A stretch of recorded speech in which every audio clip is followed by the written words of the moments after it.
feel like I'm arguing everything the opposite of what I said in the Ghislaine Maxwell videos, where I'm like, in those videos I'm just like, people die. And in this video I'm like, people don't just die. I'm a hypocrite, and I'm comfortable with that. Well, you found yourself once again watching Crooked Timber. And on this channel, as of late at least, we've been doing a lot of debunking. But in this video, we're going to be doing, frankly, some bunking. Usually, I don't like to speculate. I like to look back on crimes or trends in true crime and analyze what was going on with the benefit of hindsight. But this case, the thing that keeps me coming back is the fact that if you just watch the Dateline episodes, if you just read the occasional news article, you're seeing a tiny percentage of the armchair sleuthing that's going on just beneath the surface. If you are interested in videos about debunking popular misconceptions, especially to do with true crime and conspiracy theories, you might want to consider subscribing. A lot of you who are watching are not subscribed. A lot of you return viewers. You've been coming back and lapping it up and forgetting to do a little something for yours truly on the way out. Click the subscribe. It's free. Just click it. Click it. Click it. Do you think they clicked it? I think they clicked it out of fear. Okay. This is a really complicated case. I'm going to be as streamlined as I can. I have a bunch of notes here. I'm also going to divide this video into chapters below so you can skip around and see how it's organized. We all know that Lori, Vallow Daybell, and Chad Daybell stand accused of conspiring to murder Charles Vallow, Lori's previous husband, as well as Chad Daybell's previous wife, Tammy Daybell.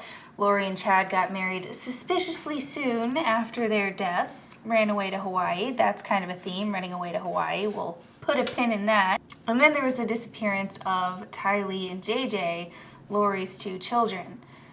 They were, of course, later found buried in Chad Daybell's backyard. The authorities found their bodies using information from Alex Cox's cell phone. Alex Cox is Lori's brother, and he was the one who actually shot Charles Vallow. It's suspected that Lori, of course, put him up to it.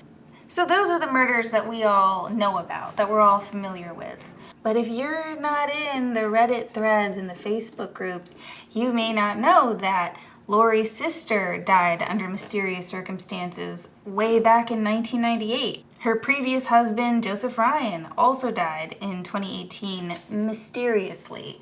In this video, I also want to briefly touch on, because there's not really a lot of information available, but her lawyers who died at relatively young ages.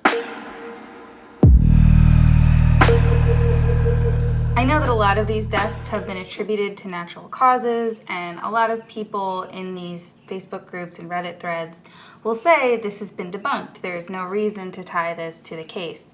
But here's my whole thing. A medical examiner ruled Tammy Daybell's death to be due to natural causes. Just to refresh your memory, she died on October 19th of 2019, and her cause of death was originally reported to be a pulmonary edema, which is a buildup of fluid in the lungs. It's also reported that they found pink foam around her mouth.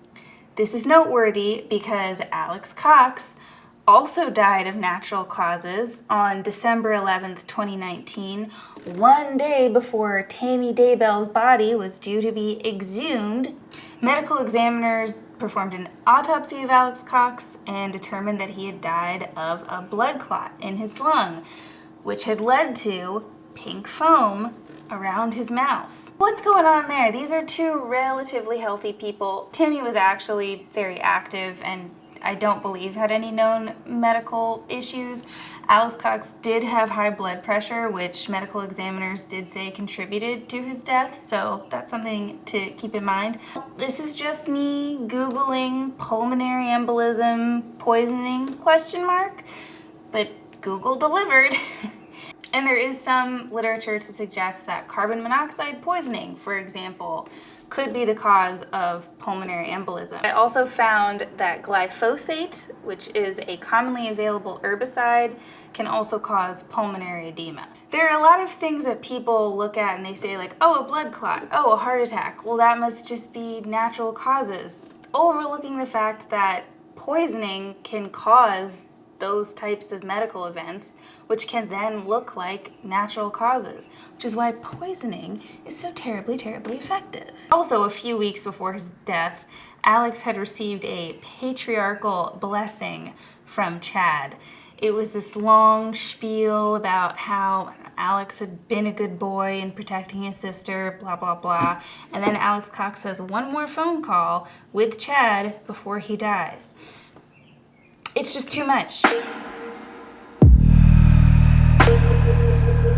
The first untimely death in Lori Vallow's life that we're aware of is her sister, Stacey Cox, who died in 1998 at age 31. At the time, the rest of the Cox family was in Hawaii, except for their brother Alex. The same Alex who went on to kill Charles Vallow and attempt to murder Tammy Daybell. I forgot to mention that before. Days before her death, Tammy Daybell called 911 and reported that someone was shooting at her with what she believed was a paintball gun. That turned out to be Alex Cox.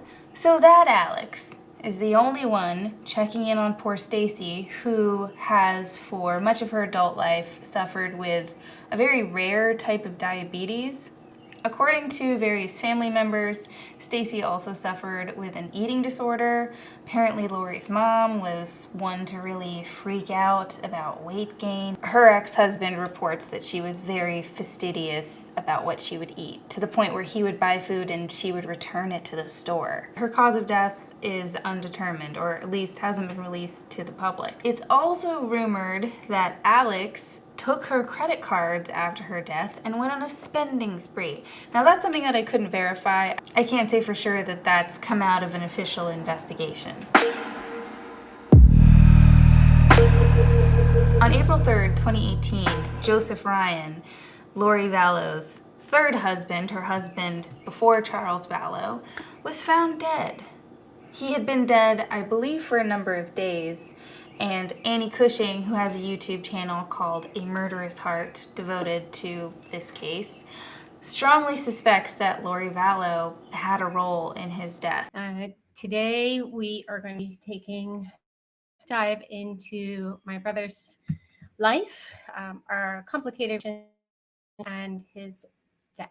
The summary of the incident report from his death indicate that there were no suspicions of foul play, and he had a history of heart issues, so it wasn't terribly surprising. He was later cremated. His death was re-examined, but because he was cremated, what were they re-examining? Like, you can't re-examine a pile of dust.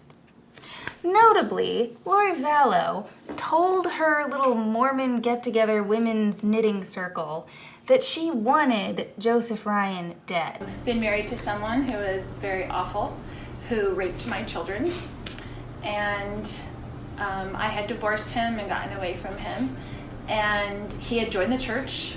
He spoke in state conference. Everyone thought he was wonderful.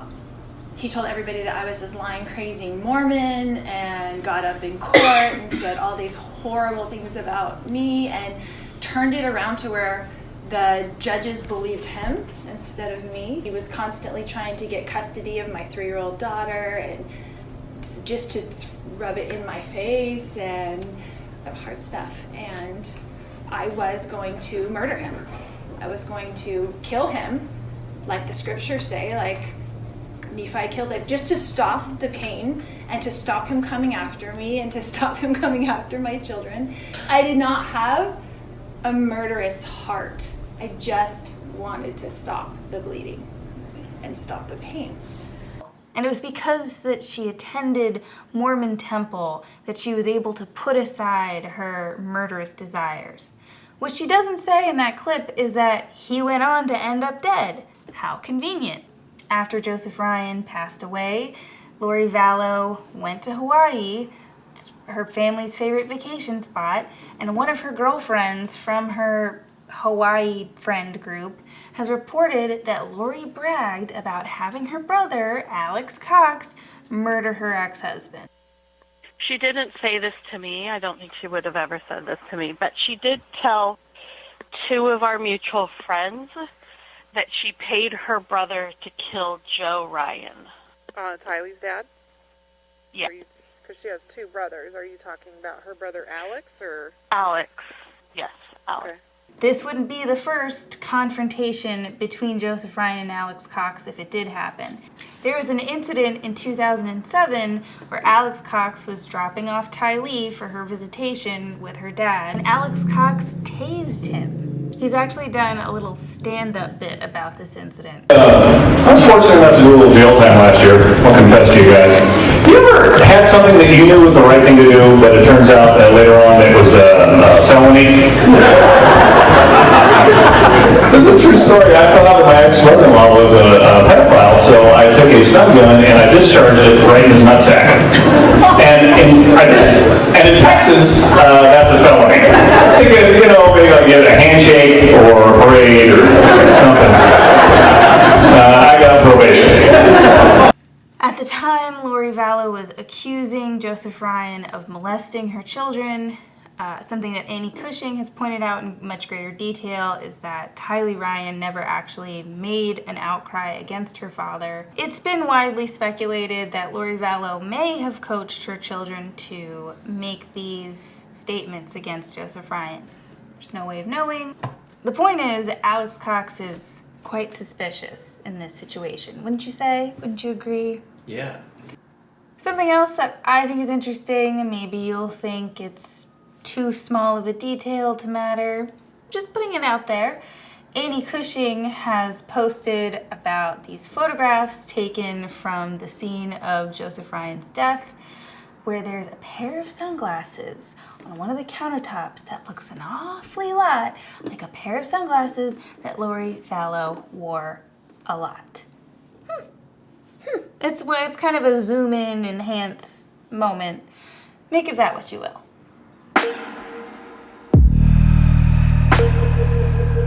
Moving on to Eldon Clawson, the neighbor. Eldon Clawson was Chad's neighbor. This is in Idaho, so neighbor means they had giant plots of land right next to each other. And Eldon was known in the neighborhood for being a bit of a snoop. Neighbors have reported that he would show up at their houses when he thought that they would be away at church. We had a lot of problems with Eldon. We had about 3 of those huge chest freezers, and food would be missing, like a lot of food. And then we got talking to like the neighbor across the street. Her name was Tammy also, and we were talking, and she'd been sitting in her living room on a Sunday, and in Eldon walked in the front door. Everybody's at church during those hours, right? And she was homesick, and he walked in the door and she's, what are you doing? And he goes, I can't remember what he came to check. He needed a shovel. I need a shovel. And she's like, and you came in the house? But he did other creepy things too. Like I'd be out milking a cow and I'd get a feeling like somebody is watching me. And I'd turn around, he'd be 3 feet away, just standing right there. He was also known for being very persnickety about water rights, which is something that I do not understand. It has something to do with cattle.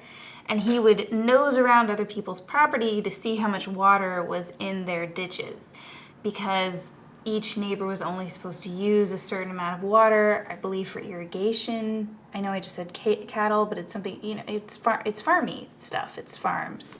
You know about farms? Farm water. Farm water. Yeah. He was big into farm water. So he was known to nose around people's property. And where were JJ and Tylee's bodies found? Buried on Chad Daybell's property. Eldon Clawson died at age 63 on September 29th, 2019. This is less than a week after JJ was buried in Chad's backyard. And what did he die of? A pulmonary embolism. Sound familiar? Awful lot of pulmonary embolisms in the water over there in Idaho. Do you know anyone who's died of a pulmonary embolism? No. It's crazy because I don't know anyone who's died of a pulmonary embolism, and Lori knows like three. Something else to note is that Eldon and his wife were both insurance agents, and it's been speculated, not confirmed, we have no way of knowing, but Chad increased Tammy's life insurance policy shortly before she died. Was he involved in that? Did he know more than he should about that? Did he see something suspicious when they were burying JJ in the backyard? It's also important to note that someone claiming to be Eldon Clawson's relative, I believe his daughter, has posted online saying that this is all false, this is all silly speculation, her father died of natural causes, and she doesn't want his name dragged into this case. Maybe because it's also been rumored that Eldon and his wife really liked Chad, and maybe they were more involved with the doomsday cult aspect than his family would like people to know. That's all rumor. We have no way of knowing.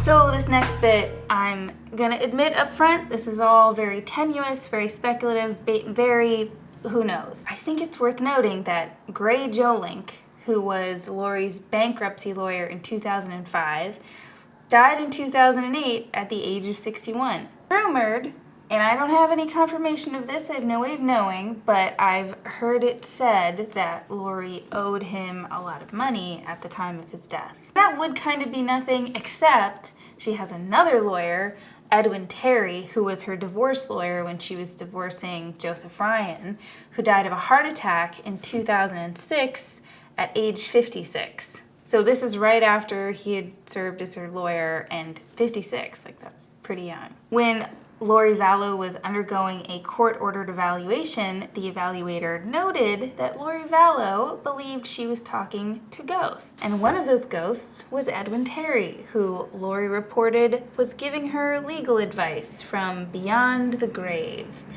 If this was any other case, I would not bat an eye at any of this, but because it's Lori Vallow, and because people who get in her way tend to die, I think it's worth revisiting. That's all we have for today. If you'd like to like, comment, subscribe, that would be great. And let us know what you want us to make videos about next.